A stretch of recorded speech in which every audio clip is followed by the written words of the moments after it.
आपने 4 आने पैसे मजदूर के हाथ में रखकर कहा, यह लो दिन भर की अपनी मजदूरी। वाह क्या दिल लगी है, दिल को छूने वाली बात है। आपने 4 आने पैसे मजदूर के हाथ में रखकर कहा, यह लो दिन भर की अपनी मजदूरी। वह क्या दिल लगी है। हाथ पांव सिर इत्यादि सबके सब अवयव उसने आपको अर्पण कर दिए थे। देखिएगा यहाँ पर बतलाया गया कि जब मजदूर आता है आपके घर पर कार्य करने के लिए, तो वह मजदूर आपको हाथ पांव सिर इत्यादि आंखें आपके कार्य में लगाता है। जो अवयव हैं, जो तत्व हैं, वह सब तत्व आपको वह दे देता है। ये सब चीजें उसकी तो थी ही नहीं, ये सब चीजें उसकी नहीं थी, ये तो ईश्वरीय पदार्थ थे, ईश्वर के द्वारा निर्मित पदार्थ थे। जो पैसे आपने उसको दिए वे भी आपके नहीं थे। जो पैसे मजदूरी के बदले में जो पैसे आपने उसको दिए वो भी आपके नहीं थे। वे तो पृथ्वी से निकले हुए धातु के टुकड़े थे। देखिएगा, वे तो पृथ्वी से निकले हुए धातु के टुकड़े थे, अतएव ईश्वर के निर्मित थे, यानी ईश्वर के द्वारा निर्मित थे। मजदूरी का ऋण तो परस्पर प्रेम सेवा से चूकता है। देखिएगा कितनी बड़ी बात कही है, मजदूरी का ऋण तो परस्पर प्रेम सेवा से चूकता है। यानी लेखक कहना चाहता है कि मजदूरी का जो ऋण है वह तो प्रेम करने से ही चूकता है। यहां पर प्रश्न बनता है, किसी मजदूर की मजदूरी रुपयों पैसों में क्यों नहीं दी जा सकती। किसी मजदूर की मजदूरी रुपयों पैसों में क्यों नहीं दी जा सकती। उत्तर होगा, किसी मजदूर की मजदूरी रुपयों पैसों में नहीं दी जा सकती, क्योंकि जो मजदूर हमारे यहाँ पर आता है वह हमें हाथ पांव सिर आंखें इत्यादि अवयव हमें देता है, और उसके बदले में हम उसको कुछ सिक्के देते हैं, कुछ रुपए देते हैं। जो रुपए भी हमारे नहीं हैं, वो भी किसके हैं, ईश्वर के द्वारा निर्मित हैं। अर्थात लेखक के अनुसार, या लेखक कहते हैं कि मजदूर की मजदूरी देना है तो उससे प्रेम भाव से दो, अर्थात उससे प्रेम करो जिससे कि वह खुश हो, और वो ही उसके लिए क्या है, मजदूरी है। अन्न धन देने से नहीं, वे तो दोनों ही ईश्वर के हैं। अन्न धन देने से भी नहीं, वे तो दोनों ही ईश्वर के हैं। अन्न धन वही बनाता है, अन्न भी वही बनाता है, और धन भी ईश्वर ही बनाता है। जल भी वही देता है, जल है, जल को भी ईश्वर ही देता है। एक जिल्द साज ने मेरी पुस्तक की जिल्द बांध दी। जिल्द पता है, पुस्तक के ऊपर एक पृष्ठ आवरण होता है, कवर होता है। एक जिल्द साध ने, जिल्द साध होता है जिल्द चढ़ाने वाला व्यक्ति, जिल्द साध ने मेरी एक पुस्तक की जिल्द बांध दी। मैं तो इससे मजदूर को कुछ भी नहीं दे सका, यानी मैं उस व्यक्ति को कुछ भी नहीं दे सका, परंतु उसने उम्र भर के लिए एक विचित्र पुस्तक मुझे दे डाली। जीवन भर के लिए एक विचित्र पुस्तक उसने मुझे दे डाली। जब कभी मैंने उस पुस्तक को उठाया, मेरे हाथ जिल्द साज के हाथ पर जा पड़ते हैं। पुस्तक देखते ही मुझे जिल्द साज की याद आ जाती है। देखिएगा यहाँ पर प्रश्न बनता है कि लेखक को जिल्द साज की याद कब आती है। उत्तर होगा, लेखक को जिल्द साज की याद तब आती है जब वह पुस्तक को उठाता है, क्योंकि जिल्द साज ने पुस्तक के ऊपर जिल्द चढ़ाते समय उसको अपने हाथों से स्पर्श किया था। तो जैसे ही वह उनको स्पर्श करता है, छूता है, तो लेखक को जिल्द साज की याद आ जाती है। वह मेरा आमरण मित्र हो गया, वह मेरा आमरण मृत्यु तक मित्र हो गया। पुस्तक हाथ में आते ही मेरे अंतःकरण में रोज भरत मिलाप का समा बंध जाता है। देखिएगा, पुस्तक हाथ में आते ही मेरे अंतःकरण में रोज भरत मिलाप का समा बंध जाता है। आगे देखिए, गाढ़े की एक कमीज एक अनाथ विधवा सारी रात बैठकर सीती है। सर्दी की एक कमीज एक अनाथ विधवा सारी रात बैठकर सिलती है। साथ ही साथ वह अपने दुख पर रोती है, साथ ही साथ वह औरत है, वह अपने दुखों पर रोती है। दिन को खाना नहीं मिला, उसे दिन को भी खाना नहीं मिला, रात को भी कुछ मैस करना हुआ, रात को भी कुछ विशेष खाना नहीं हुआ था। अब वह एक एक टाँके पर आशा करती है कि कमीज कल तैयार हो जाएगी, कमीज है वह कल तैयार हो जाएगी, तब कुछ तो खाने को मिलेगा। कमीज कल तैयार हो जाएगी, तब उसे कुछ खाने को मिलेगा। जब वह थक जाती है, तब ठहर जाती है, रुक जाती है। यहां पर देखिए, पहला प्रश्न देखेंगे, लेखक को भरत मिलाप का समा कब बंध जाता है। लेखक को भरत मिलाप का समा कब बन जाता है? उत्तर होगा लेखक को भरत मिलाप का समा तब बनता है जब वह पुस्तक को अपने हाथ से स्पर्श करता है, उसे छूता है, तब उसे भरत मिलाप का समा बंध जाता है। अगला प्रश्न देखें तो कमीज को अनाथ विधवा किस प्रकार सिल रही है? कमीज को अनाथ विधवा किस प्रकार से सिल रही है? उत्तर होगा गाढ़े की एक कमीज को अनाथ विधवा सारी रात बैठकर सिल रही है। साथ ही साथ वह अपने दुखों पर रोती है। उसका सोचना था दिन को भी खाना नहीं मिला था, रात को भी कुछ विशेष नहीं हुआ था।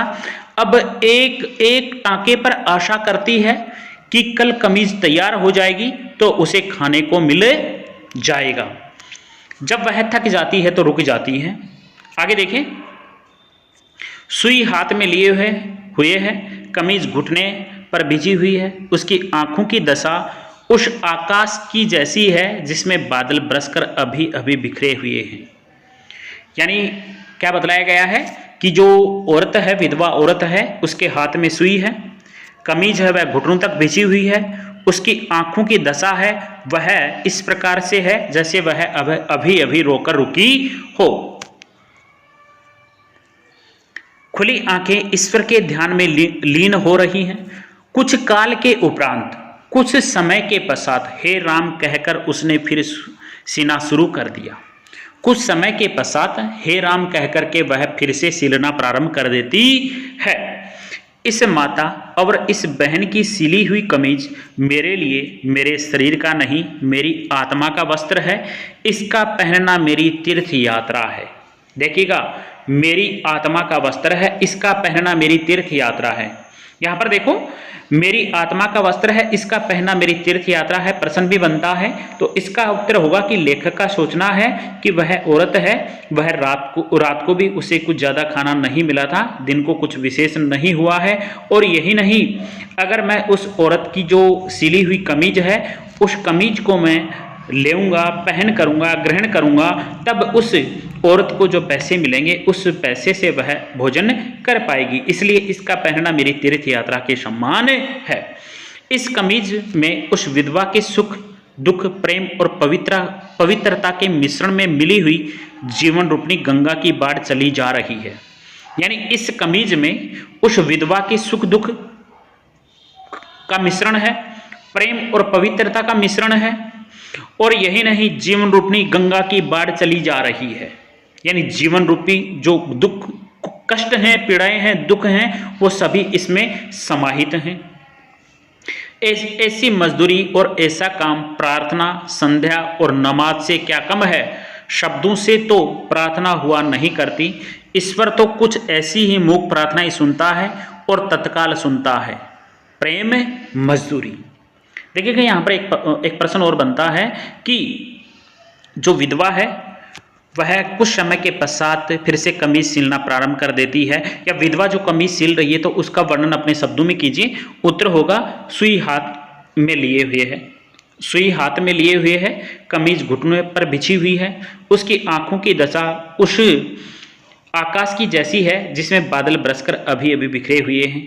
यानी लेखक क्या कहना चाहता है? लेखक कहना चाहता है कि जो कमीज है वह कमीज घुटने तक बिछी हुई है, हाथ में सुई है, और यही नहीं, वह अभी अभी रोकर रुकी है।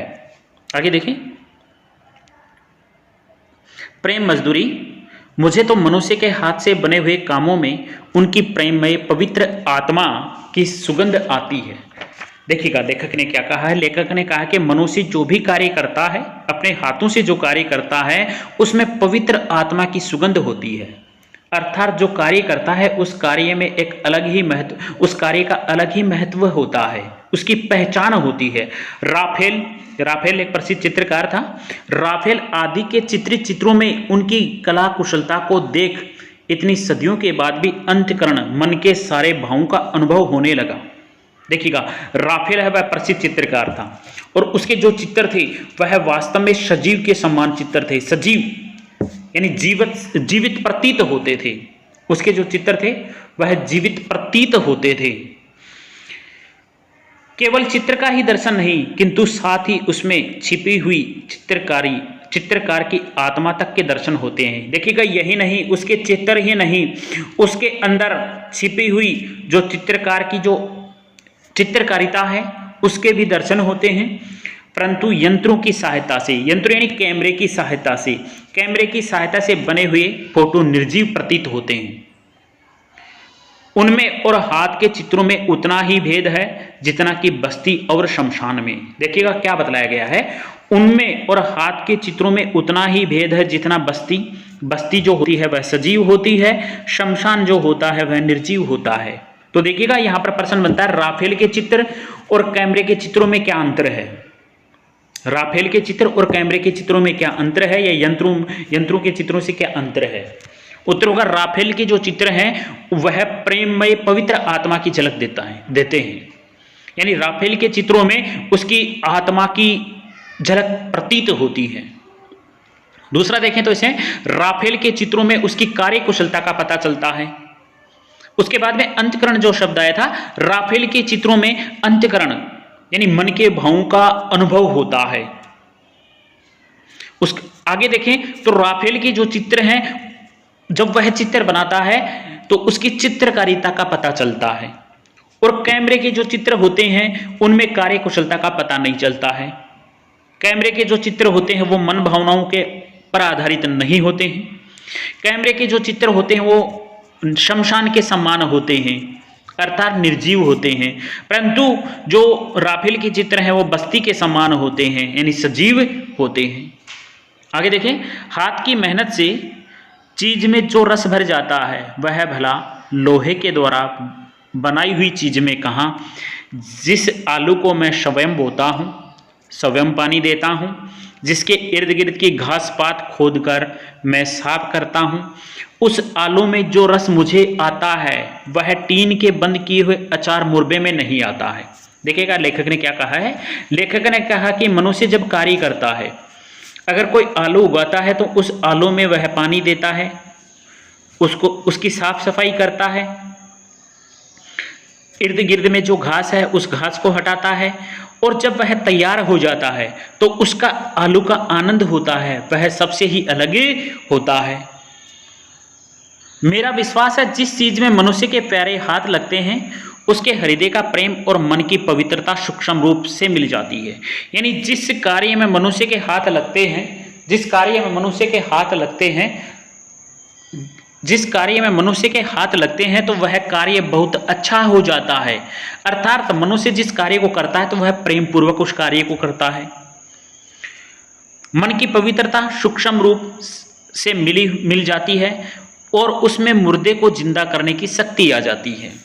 यानी मनुष्य जब कार्य करता है तो उसके जो हाथ लगते हैं तो उस हाथ लगने के कारण से या उसके अच्छे कार्य के कारण से जो मुर्दा व्यक्ति होता है उस मुर्दा व्यक्ति को भी वह क्या कर सकता है, जीवित कर सकता है।